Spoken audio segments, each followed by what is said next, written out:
രാഷ്ട്രീയ സ്വാതന്ത്ര്യം കൊണ്ടുവരുന്ന ഒരു ജയാളിയായ രാജാവിനെയാണ് പല യഹൂദരും പ്രതീക്ഷിച്ചത്. ആത്മീയ രക്ഷ കൊണ്ടുവരുന്ന ഒരു രക്ഷകനെയല്ല. എന്നിരുന്നാലും മിശിഹ 2 തവണ വരുമെന്ന് തിരുവെഴുത്തുകൾ പഠിപ്പിക്കുന്നു. ആദ്യം വീണ്ടെടുക്കാൻ, പിന്നീട് രാജാവായി വാഴാൻ. നിരവധി യഹൂദ ജനത ഇപ്പോഴും മിശിഹായെ കാത്തിരിക്കുമ്പോൾ അവൻ ഇതിനകം യേശുവിൻ്റെ വ്യക്തിത്വത്തിൽ വന്നിട്ടുണ്ടെന്ന് ബൈബിൾ വെളിപ്പെടുത്തുന്നു. അവൻ സ്വന്തക്കാരുടെ അടുക്കലേക്ക് വന്നു, എന്നാൽ സ്വന്തം ജനം അവനെ സ്വീകരിച്ചില്ല. പഴയ നിയമത്തിലെ മിശിഹൈക പ്രവചനങ്ങൾ യേശു നിറവേറ്റി. ഇസ്രായേൽ ദൈവത്തിലേക്ക് തിരിയുന്ന ഒരു സമയത്തെക്കുറിച്ച് റോമർ 11:25 മുതൽ 26 വരെയുള്ള വാക്യങ്ങളിൽ കാണാൻ സാധിക്കും.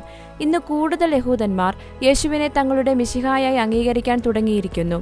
ശുശ്രൂഷകളും മിശിഹൈക സഭകളും വളർന്നു വരികയാണ്. ദൈവത്തിൻ്റെ സ്നേഹം ഇസ്രായേലിൻ്റെ ഭൗതിക പുനഃസ്ഥാപനത്തോട് മാത്രമല്ല, അവരുടെ ആത്മീയ വീണ്ടെടുപ്പിനോടുമാണെന്ന് ഇത് കാണിക്കുന്നു. ഒരു ദിവസം ഇസ്രായേൽ ജനത യേശുവിനെ യഥാർത്ഥ മിശിഹായായി അംഗീകരിക്കുമെന്ന് ബൈബിൾ പ്രഖ്യാപിക്കുന്നു. അവർ കുത്തിയവനെ നോക്കും.